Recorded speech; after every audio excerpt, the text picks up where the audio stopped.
Imagine a world without written laws, where justice was just a matter of who had the most power.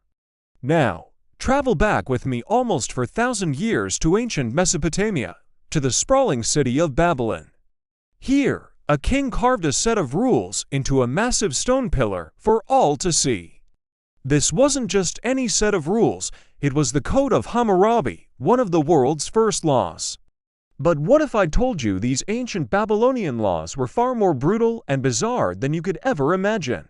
What if the very foundation of our modern justice system was built on a code that demanded an eye for an eye, a tooth for a tooth, and in some cases, a life for a life? This ancient legal system reveals a dark and fascinating side of human history. A world where a builder could be put to death if a house they built collapsed and killed the owner.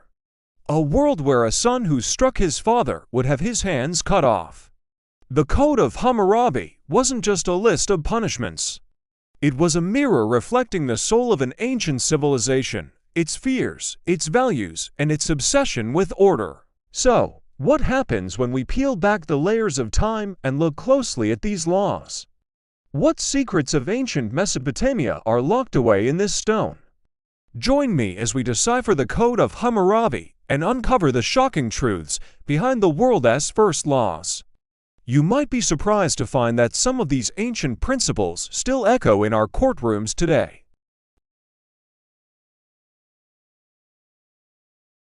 Hammurabi ruled the Babylonian Empire from around 1792 to 1750 BC.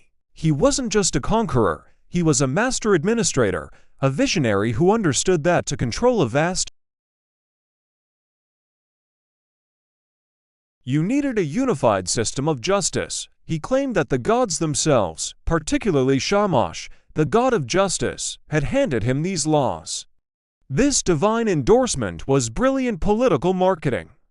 It meant that challenging the laws was not just challenging the king, it was challenging the gods.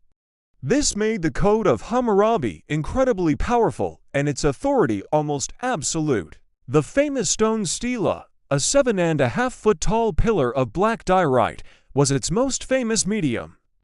At the top, a carving depicts Hammurabi receiving the laws from Shamash.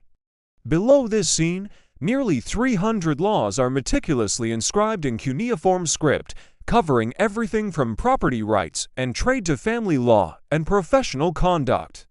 Let's dive into some of the most famous and infamous of these ancient Babylonian laws.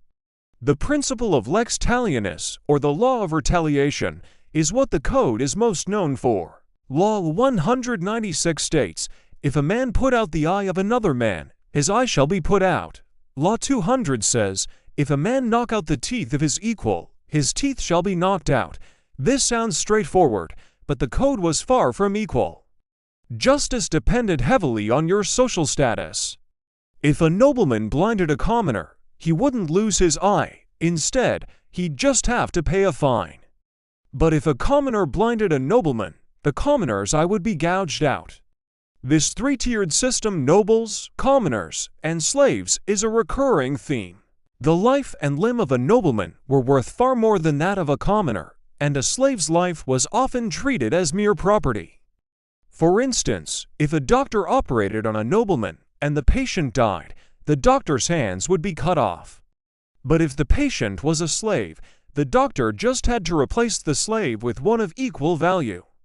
This social hierarchy is a crucial aspect of understanding this ancient legal system. It wasn't about universal justice, it was about maintaining a rigid social order. The Code of Hammurabi also gives us an incredible window into the daily life and economy of ancient Mesopotamia. There were laws about renting oxen, hiring laborers, and the responsibilities of shepherds. For example, if a man rented an ox and it was killed by a lion, the owner of the ox had to bear the loss. But if the renter killed the ox through neglect or abuse, he had to replace it. This shows a sophisticated understanding of liability and risk. There were also complex laws governing trade and commerce. Merchants had to keep detailed records, and contracts were legally binding. If a tavern keeper was found to be cheating customers by using incorrect measures for beer, the punishment was death by drowning. This seems extreme, but it highlights how seriously they took fair trade. These laws weren't just about punishment. They were about creating a stable economic environment where people could trust each other, fostering the growth and prosperity of the Babylonian Empire. Family law is another area where the Code of Hammurabi gets particularly intense. Marriage was a contract, formalized by a written agreement. Without a contract, a woman was not considered a wife. The code was deeply patriarchal. A husband could divorce his wife relatively easily, especially if she couldn't bear him children. If a wife was found to be neglectful of her home or belittled her husband, he could have her drowned. The contrast is stark. A husband's infidelity was treated far more leniently. However, the code did offer some protections for women. A divorced woman was entitled to her dowry back and custody of her children. If a man falsely accused his wife of adultery, he would be the one punished. And if a woman was proven to have been cheated on, she could take her dowry and return to her father's house. While it was far from a system of gender equality, it shows an attempt to regulate family disputes and provide at least some level of security for women within a male-dominated society. Perhaps the most dramatic laws in the Code of Hammurabi are those that involve trial by ordeal.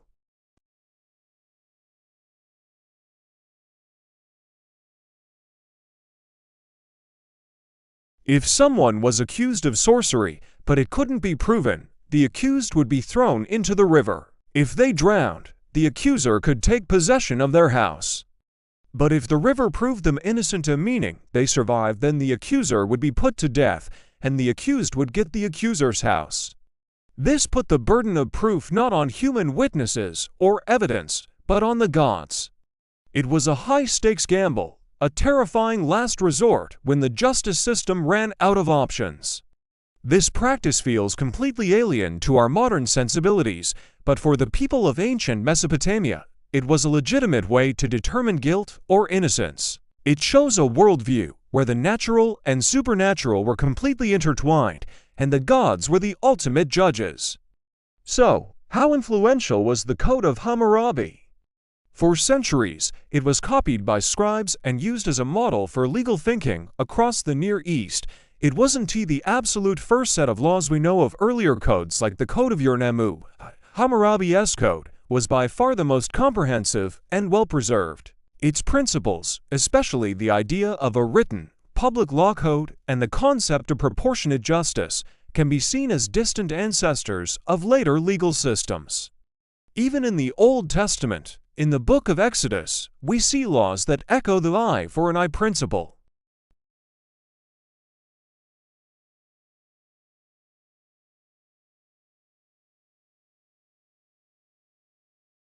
The Code of Hammurabi stands as a monumental achievement in the history of law, a crucial step in humanity's long journey from arbitrary rule to the rule of law. But let's not romanticize it. The Code of Hammurabi was, by our standards, a brutal instrument of social control. The punishments were severe, and justice was anything but blind. It was a system designed to protect property, uphold the patriarchy, and reinforce a rigid class structure. The king, as the intermediary of the gods, was at the top, and his laws ensured that this order was never questioned. Yet, within its harshness, there was a revolutionary idea. That law should be written down, transparent, and applied with at least some degree of consistency. It moved justice out of the shadows of a king's whim and into the public square, carved in stone for all to see. It declared that no one, not even a nobleman, was completely above the rules, even if the rules were different for them. In the violent and chaotic world of ancient Mesopotamia, this was a radical concept. The discovery of the stela in 1901 by French archaeologists in modern-day Iran was a sensation. It gave the world a direct, unfiltered look into a society that had vanished thousands of years ago.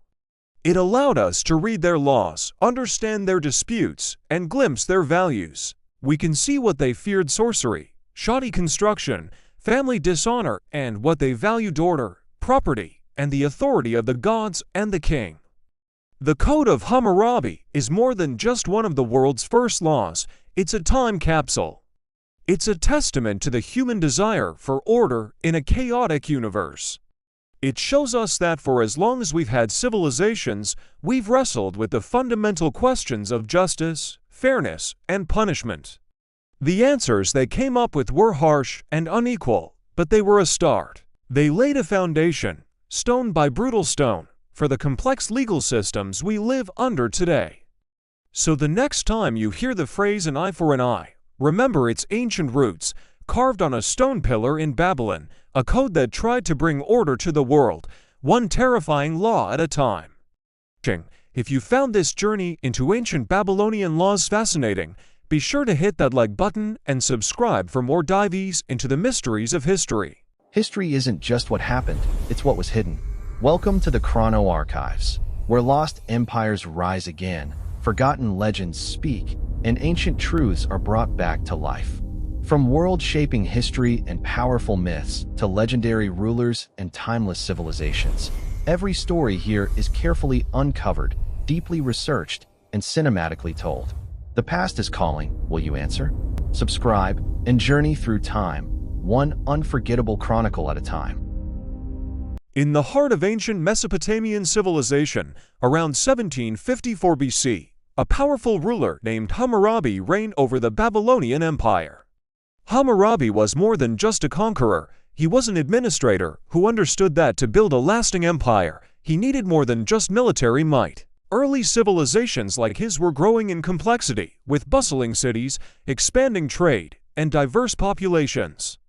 To prevent chaos and ensure stability, there was a pressing need for a unified set of rules. This led to the creation of one of history's most significant legal documents, the Code of Hammurabi, a landmark among the first written laws. The story of its rediscovery is as fascinating as the code itself. In 1901, a French archaeological expedition in Susa, modern-day Iran, unearthed a towering, 7.5-foot-tall black basalt stele. This was it. Carved into this massive stone pillar was the complete Code of Hammurabi. At its very top, a detailed relief carving depicts Hammurabi standing before Shamash, the Babylonian god of justice. Shamash is seated, handing Hammurabi a ring and a rod, symbols of royal authority and the divine power to enforce the law. The text below, inscribed in the Akkadian language using cuneiform script, laid out the laws for all to see.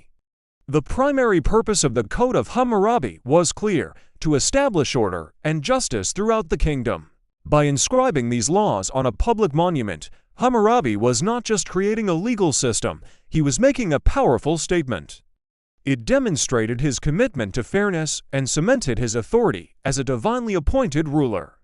This public display ensured that no one could claim ignorance of the law. It was a transparent system for an ancient world, a foundation of Babylonian law that aimed to cause justice to prevail in the land, to destroy the wicked and the evil, that the strong might not oppress the weak. The structure of the code is remarkably organized.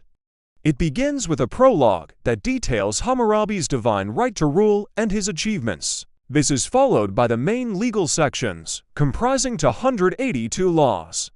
Finally, it concludes with an epilogue that reiterates the king's just rule and calls upon future rulers to uphold these laws. The Hammurabi laws cover a vast range of societal issues, meticulously organized into categories. These include regulations on trade and commerce, labor contracts, family law concerning marriage, divorce, and inheritance, property rights, and of course, criminal justice. There were even laws governing professional standards, like those for doctors and builders. This comprehensive approach shows how sophisticated ancient legal systems could be.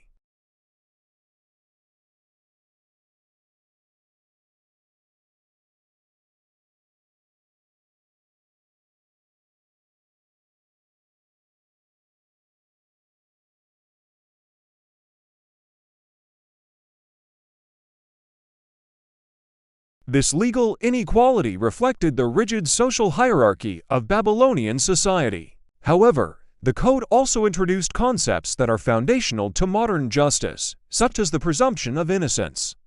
It required accusers to present evidence, and false accusations were punished severely. Perhaps the most famous principle is lex talionis, the law of retaliation, often summed up as an eye for an eye, a tooth for a tooth. But this was not the only form of punishment. The code also prescribed fines, particularly when the victim was from a lower social class. Let's look at some examples of the actual Hammurabi laws to understand their practical application. Law number 22 stated that if someone was caught committing a robbery, they would be put to death. Property was highly protected. Family matters were also extensively covered. Law 129 decreed that if a man's wife was caught with another man, both were to be bound and thrown into the water. However, the husband could choose to spare his wife, and the king could then spare her lover. Slavery was a recognized institution, with laws protecting the property rights of slave owners. If someone helped a slave escape, the penalty was death. Professional responsibility was also taken very seriously. Law 229 is a chilling example. If a builder built a house for someone, and it collapsed, causing the death of the owner, the builder would be put to death. This collection of laws provides a direct window into the values and concerns of ancient Mesopotamian civilization. But how were these laws enforced in daily life? The Code of Hammurabi wasn't just a theoretical document. It governed the lives of ordinary Babylonians. A system of courts with judges was established to hear disputes and pass judgment. When a case was brought forward, both parties would present their arguments and evidence. Witnesses could be called to testify under oath. The decisions made by these courts were based on the principles laid out on the Great Stone Stele. For the average farmer, merchant, or craftsperson, the code provided a level of predictability and security. It regulated their contracts, protected their property, and offered a formal process for resolving conflicts, shaping the very fabric of their society. The historical significance of the Code of Hammurabi cannot be overstated. It stands as a monumental achievement in the history of law and a cornerstone of ancient legal systems. While not the absolute first written laws, it is the best preserved and most comprehensive legal text from the ancient Near East. Its principles, particularly the idea of written, public, and divinely sanctioned law, influence subsequent legal traditions for centuries. For historians, the code is an invaluable resource, revealing intricate details about the social structure, economy, and cultural values of Babylonian society. It shows us their concepts of justice, fairness, and responsibility. The fact that we still study the Hammurabi laws today is a testament to their enduring importance in the grand story of human civilization and our ongoing quest to create a just and orderly world. So, we stand at the end of our journey, looking back through the mists of time to ancient Babylon. The Code of Hammurabi, etched in stone nearly 4,000 years ago, is more than just a relic of ancient Mesopotamia. It is a monument to a profound human aspiration, the quest for justice. In its detailed proclamations, we see not just the world's first legal code, but the very DNA of our modern legal systems. The principles of evidence, the presumption of innocence until proven guilty, the idea that a society should be governed by written, public laws rather than the whim of a ruler. All these concepts, which we now take for granted, have their ancient roots here in the shadow of the ziggurats.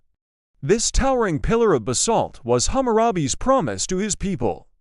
A promise that the strong would not oppress the weak, that the widow and the orphan would find protection, and that justice would, as he put it, shine in the land. Of course, by our standards today, the code is harsh, its punishments severe.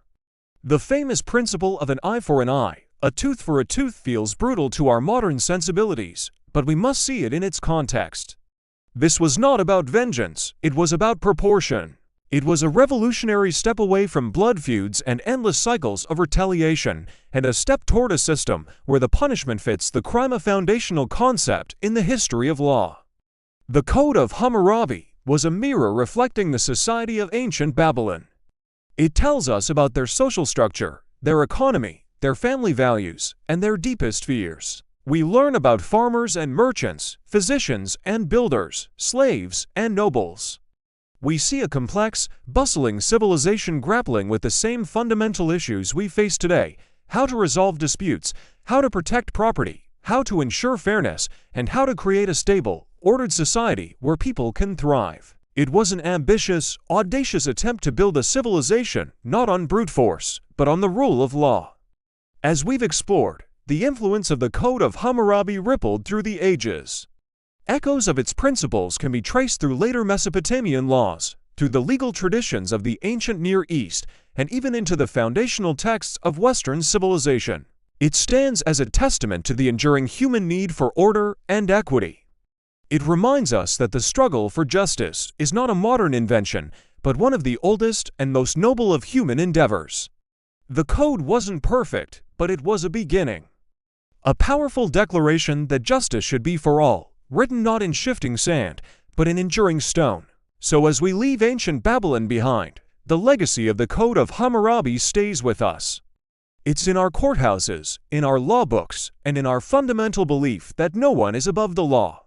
It is a powerful reminder that our civilization is built upon the foundations laid by those who came before us, who dared to imagine a world governed by justice. The world's first legal code may be ancient history, but its spirit is alive and well, continuing to shape our world in ways we rarely even notice. This pillar of stone was not just a list of rules. It was the dawn of a new idea of what society could be. It represents a pivotal moment in the history of law and the long, unfinished story of humanity's search for a more just world. What do you think is the most important lesson the Code of Hammurabi teaches us about justice today? Let me know your thoughts in the comments below. If you found this journey into the past meaningful, please give this video a like and subscribe for more explorations into our incredible shared history. Thank you for watching.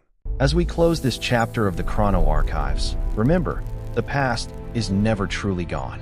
It waits patiently in the shadows of forgotten ruins, in the echoes of ancient voices, and in the timeless lessons that still guide us today. It waits to be remembered by curious minds like yours. Thank you for joining us on this extraordinary journey through the annals of time.